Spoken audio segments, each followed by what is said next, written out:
Good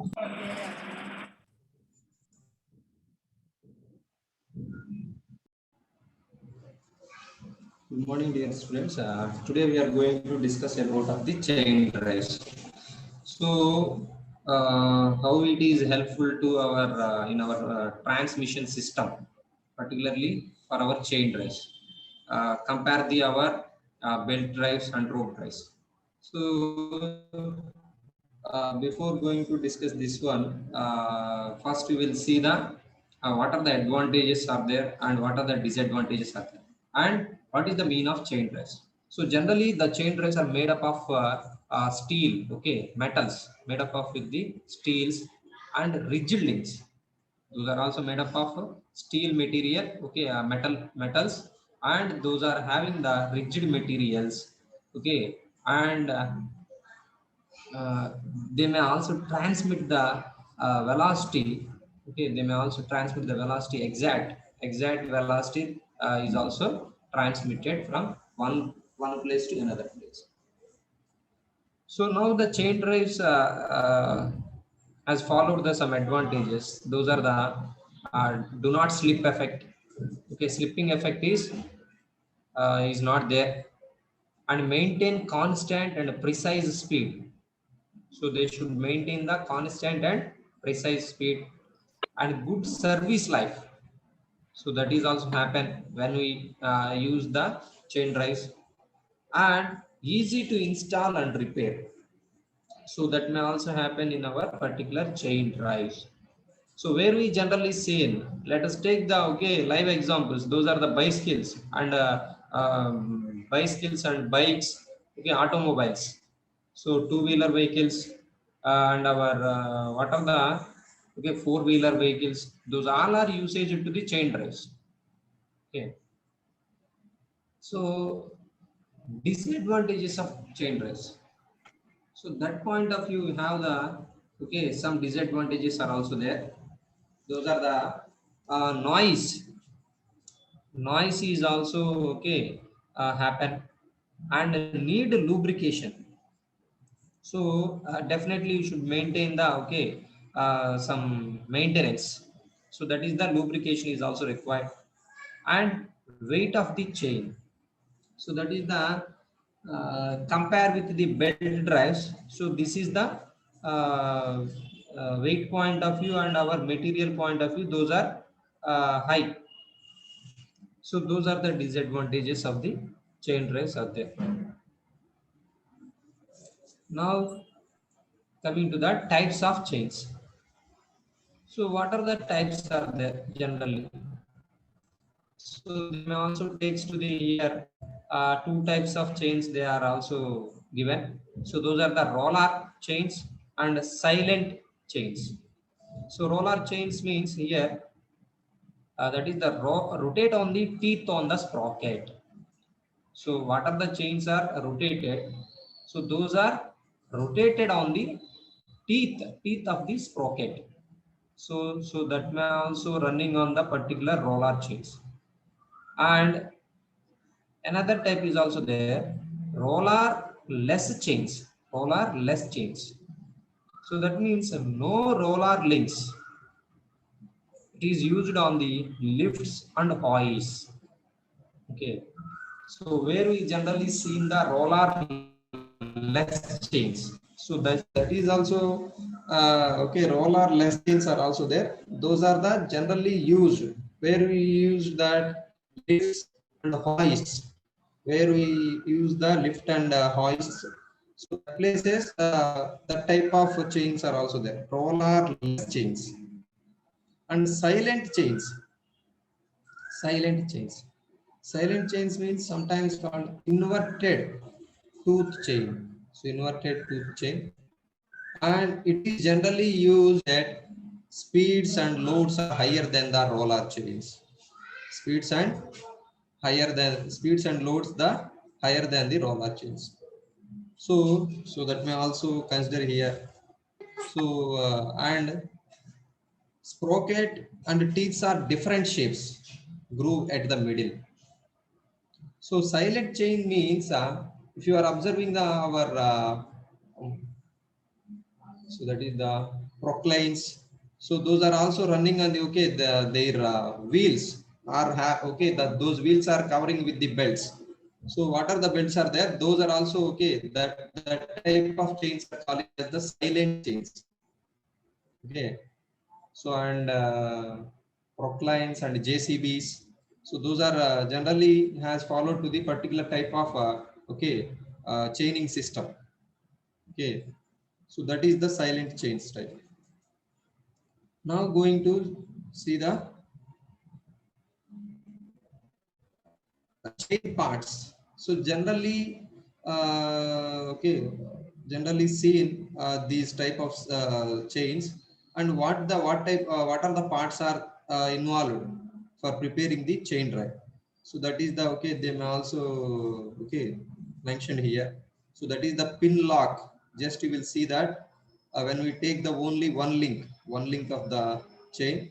So that is the pin lock is there and pin is there and press fit. So this is the what is the what is the this type of is there press fit. So this one and this one. So connecting to one link to this link. So that is the press fit is also there and uh, pin. So this is the edges of the our particular cylinder. So that is the pin is there and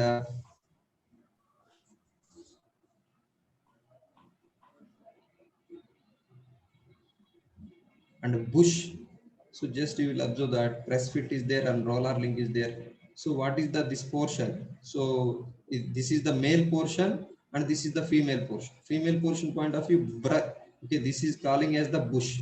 So bushes are there and patch is there. Okay, gap between the one link to another. So that is the patch and rollers. These are the calling as in our female point of view. Rollers are also required and our uh, spring clips also required for connecting to one to another. So those are the mainly to take the parts are involved in our chain drives, okay, for preparing of the chain drive. So just you will observe that this is a male section and this is a female section, and what are the parts, okay, one link to another link for preparing of one link. So that is the those parts are there. Pin is there, pin link is there, press fit is there, and bush is there, and rollers are there, and spring clip is there. Okay, so those all are involved in our chain parts. Those all are chain drives. Now going to see the designation, chain designation, chain drives point of view. So that is observe the first number. So that is the pitch value. So pitch means so distance between the two adjacent rollers. So that is also very important when you okay, when you arrange the chain drive. So then is it what is the gap between, okay, what is the pitch value is there for our particular chain drive. So that is the pitch is also required and so that is generally to take in the value 1 by 8 inch. So the 1 by 8 inch. So this is the general chain drive. And second number of type of chain is standard roller chain and a light duty chain and 5 roller less chain. So and the second one will indicating that is it belongs to the standard type or light duty type and roller. So application oriented type, they may also to arrange the particular type of chain. So when we have the the chain is carrying the heavy duty type. So then they may also choose the particular type of heavy duty means this may also takes to the that type of chain number at the end. So that number stands to this one. So that is the 60H3. 60H3. So that is the selection of chain drive. Okay.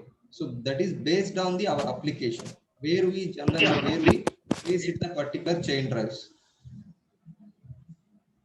So that is also very important. Now already we know the chain drives. Generally where we have seen the chain drives, that is the bicycle. Just you will observe that. So in our bicycle, sprockets are there, so that is the two sprockets are there. So device used to transmit the power from pedaling to pedaling power to this at the rear sprocket. This is the front sprocket and this is the rear sprocket. So now you will observe that. So how we transmitting the power from front sprocket to rear sprocket. So that is mainly to connected with the chain drive. And in this, three types of misalignments are there. Those are the horizontal type and vertical type and parallel type. So those are the types of alignments are there. Now chain tensioning. So just you will observe that. So what are the chain tensionings are there? So that is the only enough to prevent chain from coming off the sprockets, and slack is also there. So that is the tight side and slack side. So that is the slack is also there at the top of the session. And acceptable acceptable slack. So that is the vertical chain is 2% and horizontal is 4%, and center to center distance between the sprockets. So those are the main requirements are there for arranging of the chain drive. Now sprocket idlers. Sometimes they may also usage the idlers. So this is not usage to the idlers, but some places are also use the idlers. So that means intermediate sprockets are also there. So that is reducing the take up slack and reducing the vibration. Why usage the idler sprockets? So that is the our reducing the vibrations and the take up the slack. So for that purpose, idler sprockets also usage. And now coming to the chain drives point of view, we have the speed ratio. So that is the one relation is there. So n2 by n1 equals to small n1 by n2. So that equals to capital T2 by T1. So what are the representations of capital N and small n and capital T? So just you will observe that capital N representing the number of teeth on the driving sprocket and number of teeth on the driven sprocket, and small n represents the speed of the driving sprocket and speed of the driven sprocket, and capital T represents the torque at the driving sprocket and torque at the driven sprockets. So those are the we have the relation between the speed to the torque and our number of teeth on the sprocket.